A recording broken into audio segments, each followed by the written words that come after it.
Mes chers compatriotes, nous sommes ce soir le lundi 15 mars 2021 et l'affaire du vaccin AstraZeneca est maintenant présente dans tous les esprits. Voici 4 jours, à partir du 11 mars, on a commencé à voir apparaître des pays qui, les uns après les autres, décidaient de suspendre l'utilisation du vaccin AstraZeneca, qui, je le rappelle, est un vaccin qui est anglo-suédois. On a eu successivement, parce qu'il y avait eu des problèmes qui avaient été repérés, notamment des thromboses, des personnes décédées, par exemple en Autriche et également en Norvège. On a eu successivement 8 pays et qu'il y a 4 jours, on les a après les autres, suspendu le vaccin AstraZeneca. C'était l'Autriche, le Danemark, l'Estonie, l'Islande, la Lettonie, la Lituanie et le Luxembourg et la Norvège. Le lendemain, c'est l'Italie, 9e pays, qui les a rejoints pour suspendre. Il s'agissait là d'un lot, mais quand on dit un lot, c'est pour essayer de cacher à l'opinion publique un début de changement à 180 degrés d'une stratégie. Le lendemain, c'est la Thaïlande, un pays d'Extrême-Orient, et qui, à son tour, suspendait l'utilisation du vaccin AstraZeneca. Et puis hier, on apprenait la Bulgarie, les Pays-Bas, la Roumanie, et l'Irlande qui suspendaient à leur tour. Et donc aujourd'hui, c'est l'Allemagne qui, en début d'après-midi, a annoncé qu'elle suspendait l'utilisation de ce vaccin. 1 heure après, la France suspendait à son tour. C'est-à-dire qu'à partir du moment où l'Allemagne avait décidé de suspendre le vaccin AstraZeneca, la France, qui est complètement asservie d'une façon pénible et pathétique à l'Allemagne, la France, M. Macron, se mettait à la remorque de Mme Merkel et annonçait également qu'il suspendait le vaccin. Et puis, en fin de journée, on apprenait que c'était autour de l'Espagne, ce qui fait 17 pays. Je voudrais préciser que ces suspensions de vaccins sont motivées par des incidents graves sur lesquels on a des informations finalement parcellaires. Parce que vous imaginez bien que l'affaire concernant la santé publique, mettant en jeu des milliards de dollars, mettant en jeu également la responsabilité, la réputation, la crédibilité des gouvernements du monde entier, il est bien évident que ce qu'en entend le grand public, ce ne sont que des bribes. Mais si ces décisions ont été prises, c'est parce qu'il y avait matière. J'ai déjà dit que des personnes sont décédées en Norvège, en Autriche. On apprenait par la Norvège que 3 jeunes avaient fait des hémorragies superficielles de la peau, etc., etc. Donc ce vaccin pose problème.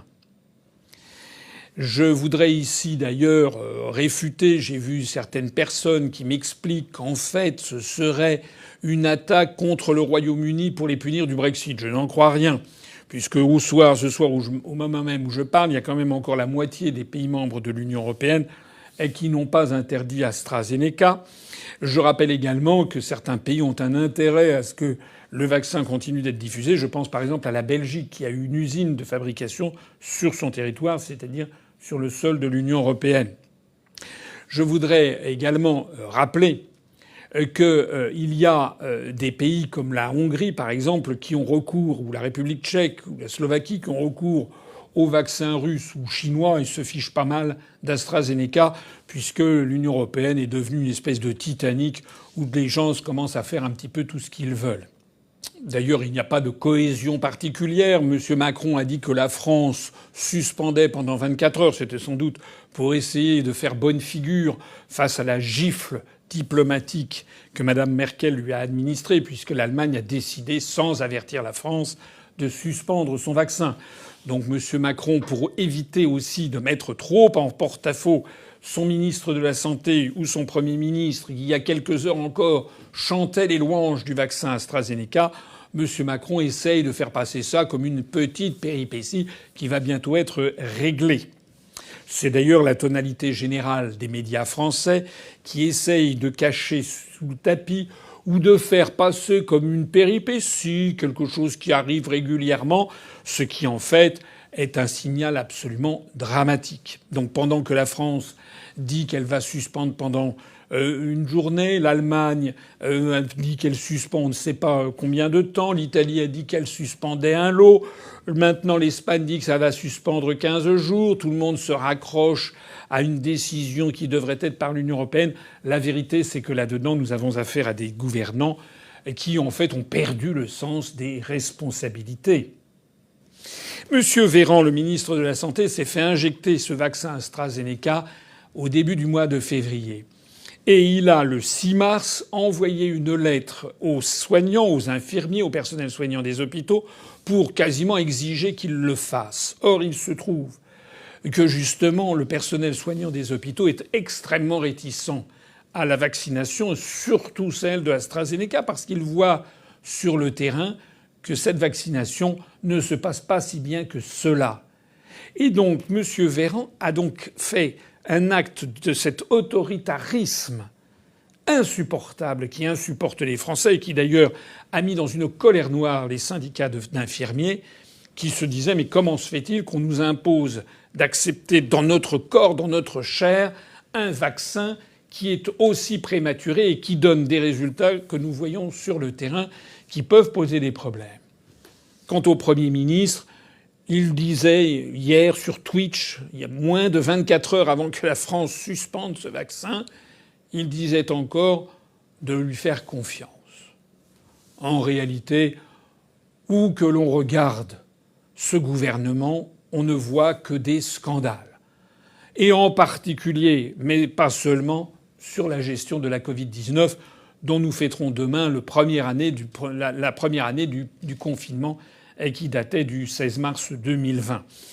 Il n'y a eu que des scandales depuis le fait que l'hydroxychloroquine a commencé à être traitée comme une substance dangereuse à partir du mois de janvier, alors que ça faisait 60 ans que ce médicament était administré sans problème, était vendu sans ordonnance, à continuer par les masques dont on nous avait expliqué que fallait surtout pas les utiliser, pour ensuite nous les imposer, à continuer avec ces confinements, reconfinements, déconfinements, couvre-feu, mesures plus absurdes les unes que les autres, avec notamment cette fermeture de musées, de salles de cinéma, de théâtre, de concerts, de monuments historiques, alors même qu'au même moment, dans le métro parisien, les gens sont serrés comme des sardines parce que là, il s'agit d'aller au travail et là, il s'agit de ne pas gêner trop les grands groupes capitalistiques qui possèdent les grandes entreprises. Et tout ceci culmine avec le scandale absolu du silence, de l'omerta de type mafieux qui repose sur les traitements. Ce soir, on peut estimer que du fait de la gestion par Macron, Castex et Véran, environ 1 million de Français ont dû être vaccinés avec au moins une dose d'AstraZeneca. Les chiffres exacts que j'ai découverts sur BFM TV, si tant est que ce soit une source fiable, c'est que 1 137 000 doses AstraZeneca avaient été achetées à la fin février, 273 000 avaient été injectées le 27 février. Et comme le gouvernement a mis le paquet pendant la première quinzaine de mars, qu'il y a actuellement 5 millions, paraît-il, de Français vaccinés, on peut estimer qu'il y a environ 1 million de Français qui ont été vaccinés ce soir avec ce vaccin AstraZeneca que le gouvernement, contraint et forcé, est obligé de suspendre. C'est-à-dire 1 million de Français cobayes. Voilà la vérité. Si ce vaccin est suspendu, c'est parce qu'il pose des problèmes de santé graves. Je rappelle que ça ne fait guère que 3 mois qu'il est utilisé. Et j'ai malheureusement le devoir de souligner, mais ça fait des mois, des semaines que je le dis, que l'expérience historique, comme on l'a vu pour le vaccin H1N1 par exemple, montre que l'on ne peut juger de l'efficacité et de l'innocuité d'un vaccin que sur moyen et long terme. Pas seulement au bout de 3 mois. D'ailleurs, on voit que les effets négatifs commencent à apparaître au bout de 3 mois. Mais au bout de 5 mois, 6 mois, 1 an, 2 ans, pour le vaccin H1N1, c'est au bout de 2 ans qu'on avait commencé à se rendre compte du problème posé par les effets nocifs, notamment le développement foudroyant de ces maladies incurables qui sont la narcolepsie. Alors les événements se chargent ici de montrer la réalité de la situation. Il s'est trouvé qu'en France, des personnes dont je m'enorgueillis de faire partie, qui ont appelé à la prudence, à ne pas se précipiter, qui ont souligné à quel point les vaccins étaient quelque chose qui pouvait être dangereux puisqu'il s'agit de mettre dans un corps humain une substance pour toujours et qu'il fallait être bien sûr de ce que l'on faisait. Il y a eu bien peu de responsables politiques qui ont dit ça. Il y a eu davantage de médecins, ce qui est normal, des professeurs, je pense au professeur Raoult, au professeur Perron, au professeur Montagnier, à d'autres professeurs ou à du corps médical, je pense à Louis Fouché par exemple, que j'avais eu le plaisir de recevoir sur UPR TV, qui eux aussi ont appelé à la prudence les Français, à ne pas accepter d'être transformés en cobayes parce que le gouvernement et parce que le bombardement médiatique leur disait qu'il fallait le faire. Eh bien, tous ceux-là qui ont attiré l'attention des Français sur la prudence ont été traînés dans la boue, moi aussi, par des chasseurs de complotistes, de conspirationnistes. On nous a traités de tous les noms. On nous a dit que nous étions des irresponsables, des complotistes, des dingues, des fous dangereux. On a même dit qu'il fallait nous retirer la parole. Je rappelle par exemple que certains réseaux sociaux ont expliqué qu'ils fermeraient les comptes devant quelque compte que ce soit qui mettrait en ligne des informations qu'ils jugeraient inexactes pour contrer les vaccinations. Quelle honte! Je me demande ce que pensent au fond d'eux-mêmes les gens qui nous traitaient de complotistes ce soir. Est-ce qu'ils se rendent compte de ce qu'ils ont fait lorsqu'on découvre ce soir qu'1 million de Français ont reçu des doses d'un vaccin qui est suspendu pour cause sanitaire? Est-ce que vous vous rendez compte de la responsabilité que vous avez prise? Est-ce que vous vous rendez compte qu'en traquant ce que vous appelez les complotistes, vous traquez la liberté de penser, la faculté de penser par soi-même, l'importance fondamentale depuis Descartes de raisonner par soi-même, de ne rien considérer que ce que l'on vous dit pour argent comptant sans le passer au crible de votre raison. Ceux qui ont traité de complotistes, les personnes qui mettaient en garde contre les dangers des vaccins, sont en fait des fascistes de la pensée. Un autre enseignement de cette affaire d'aujourd'hui, c'est que si l'Allemagne n'avait pas décidé de suspendre le vaccin AstraZeneca, la France ne l'aurait pas suspendu ce soir. J'avais pour ma part, dès ce matin, envoyé un communiqué de presse, allant d'ailleurs dans le droit fil des avertissements que je mettais depuis des jours et des jours, mais ce matin j'avais envoyé un communiqué de presse pour réclamer du gouvernement qu'il suspende au plus vite le vaccin AstraZeneca en France. S'il avait suivi mon conseil encore ce matin, au minimum, M. Macron aurait sauvé l'honneur de la France et aurait mis l'Allemagne dans l'embarras. Alors que là, il a fallu attendre que Mme Merkel en décide ainsi dans son coin, sans prévenir le gouvernement français. Quelle honte, quel avilissement de notre pays, quelle sinistre plaisanterie que ce prétendu couple franco-allemand.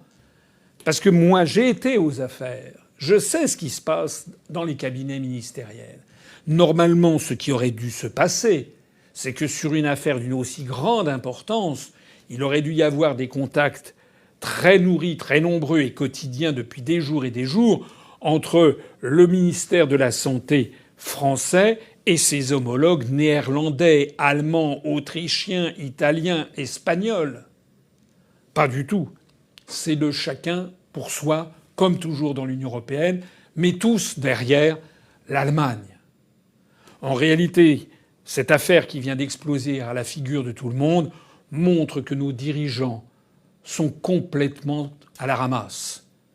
Macron, Castex, Véran naviguent à vue en fonction de pression et de l'intérêt des laboratoires pharmaceutiques en fonction peut-être de leur intérêt personnel. Mais ce qui est certain, c'est que c'est au détriment de l'intérêt des Français. Et ça ne peut plus durer. Les Français veulent avoir un véritable homme d'État qui défende leur intérêt et non pas l'intérêt de Big Pharma, et veulent avoir un chef d'État qui défende la France et non pas un caniche qui se mette à la remorque de l'Allemagne, quoi que Mme Merkel puisse dire ou faire.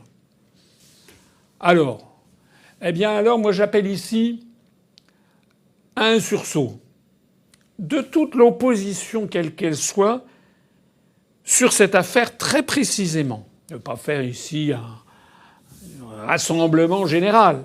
Je dis sur cette affaire de la Covid-19, sur cette affaire des vaccins, sur cette affaire des traitements qui sont occultés, sur cette affaire du reconfinement ou déconfinement, sur cette affaire de privation de liberté, eh bien il faut qu'il y ait un grand mouvement de rassemblement qui aille de Mme Le Pen à M. Poutou et à Mme Arthaud, avec dedans M. Poisson, que j'ai eu le plaisir d'inviter sur UPR TV, pour les Républicains, M. Retailleau, M. Aubert, que j'ai eu le plaisir d'inviter sur UPR TV, mais aussi des gens de gauche comme M. Mélenchon, que j'aimerais bien avoir sur UPR TV, M. Roussel du Parti communiste français ou M. Chassaigne, mais aussi des députés, quels qu'ils soient, qui, pour une fois, mettent de côté ce qui nous divise pour réclamer tout simplement du gouvernement qu'il défende le peuple français et la santé publique.